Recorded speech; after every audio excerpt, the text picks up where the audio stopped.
Gracious good morning to you good people. It's your girl KB. You know what I do and you know why I do it. It's March 21st. It is Thursday and it's 3:41 in the a.m. I am reading just for today. And I am taking my time. I'm kind of pacing my Facebook postings because of Facebook's delicate sensibilities with me. But again, I'm reading just for today. And it's entitled A Treatable Illness. It says addiction is a disease that involves more than just the use of drugs. Amen. I think addiction comes about as a result of family history and trauma history.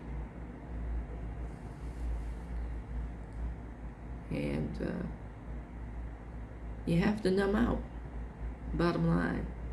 Or as the kids say, I'm feeling some kind of way.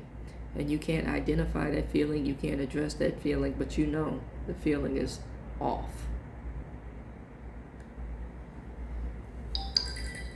The writing says, at our first meeting, we may have been taken aback by the way members shared about how the disease of addiction had affected their lives. We thought to ourselves, disease? I've just got a drug problem. What in the world are they talking about? See, I pronounce disease two different ways when I'm talking about addiction. And before I get into my pronunciations, I want to say I became an addiction counselor as a result of doing internship for ministry. I was working in the San Francisco Tenderloin area in an outreach mission, and it was then, at that point, I determined I never wanted to be paid for ministry, for helping folks in need. But I knew I needed to survive in this harsh, cruel world. What better way to minister than to help somebody struggling? So my job is a form of ministry, but without that official title. So for me, I feel comfortable being paid. And some days I deal with some weighty subjects. Amen. But let me get back to this. Disease. Now, how I pronounce it, depending on who I'm talking to, and yes, you have a disease. It's kind of funny the way it's phrased. It's a social ill. But if you say social disease, you're in a whole different category. But it is a social ill. In certain communities, you're encouraged to numb out. I want you to think about this. See, you're bombarded with messages all day on how everything that you do is not good enough. You're bombarded all day with messages about medications. Pay attention to daytime TV. We're now the hyping medications, and people are self-diagnosing based on these things. Amen. But in certain communities, you got what I like to call high-octane alcohol ads and menthol cigarettes.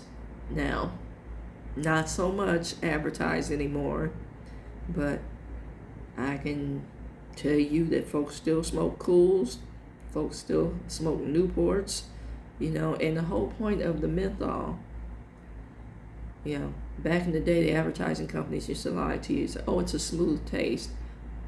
No. It's a numbing agent, so you smoke more.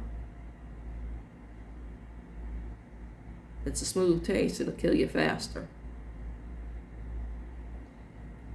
That's a whole different topic. But it also speaks to social issues that should be addressed in ministry as well. Amen.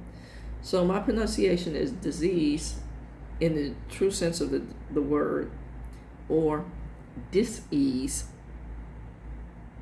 Like I said, I'm uncomfortable, I'm feeling a certain kind of way, I can't put my finger on it, or something has happened, I can't tell anybody, I got to keep this to myself because people think differently about me, or I'm inviting it again and I'm getting this message reinforced. So there's this dis-ease, this discomfort that I must medicate.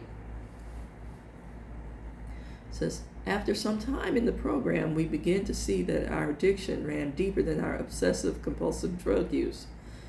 We saw that we suffered from a chronic illness that affected many areas of our lives.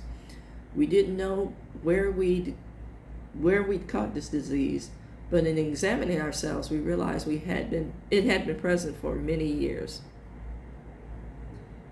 Okay, see, you come into awareness of something, or something has happened, and now it's in the forefront of your mind, and you're flashing on it constantly. You can't shut those thoughts down. I medicate. I medicate my trauma. I always have to have something on board in order to do this. Amen. At one point in time, I was a beer drinker. My father was an alcoholic.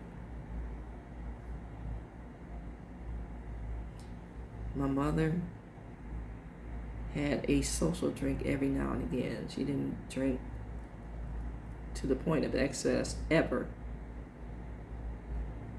At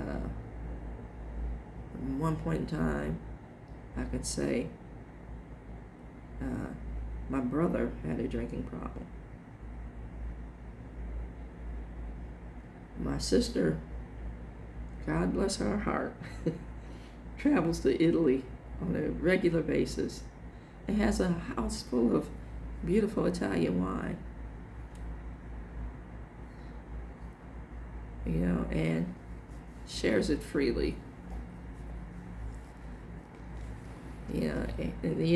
For some people that's a trigger. And then there are younger folks, who think that you have to drink in order to have a good time. And I know many of us have gone through that phase in life. That being said, the reality, the real of the situation is, what are you medicating and why are you medicating? I know it sounds very clinical, and I know we've all convinced ourselves that I like to have a good time. This is what we do to have a good time. How good is it when, that one time that you decide to overindulge and somebody gets hurt? How good is that? How good is it that one time you decide to overindulge and you say something that's very damaging, or you do something? And some of us use this thing that we call a disease as an excuse to do something else. So it lets you know how, this is the gateway for the larger aspect of the disease.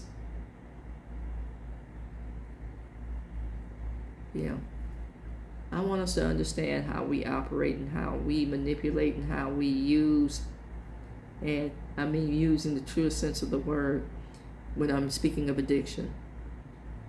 We use the drug to release the beast that we have locked away. It becomes a burden. Or, it's like taking your dog for a walk for the bathroom break. Get the visual? Because that bathroom break permeates, and so does the disease of addiction. It's a treatable illness, but first you have to acknowledge that it's there.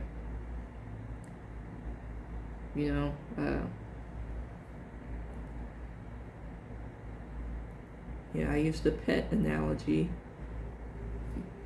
First, you have to acknowledge that you own a dog. Then you have to acknowledge that the dog has to go to the bathroom. Then you have to acknowledge, if I don't take this dog to the bathroom, something's going to happen in my house.